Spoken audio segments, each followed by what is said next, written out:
Sa Santa Mesa, Maynila, huli sa CCTV ang pagtangay sa isang SUV ng mga kawatang naka-SUV rin. Binuntutan pa ng mga suspect ang sasakyan bago i-carjack. Saksi si June Veneracion. Pasado alauna ng madaling araw ng unang mahagip ng CCTV ang pagliko ng SUV na ito sa Barangay 614, Santa Mesa, Maynila.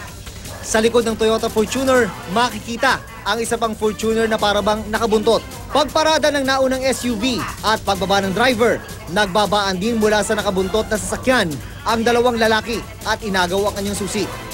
Mabilis silang pinatras ang SUV na may plakang WIX 960 na inagaw mula sa isang Ricardo Chan. Ang report nung may-ari ng Fortuner, pinalo daw siya ng baril.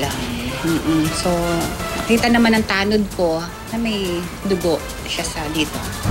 Sabi ng barangay, hindi sa kanilang lugar nakatira ang biktima.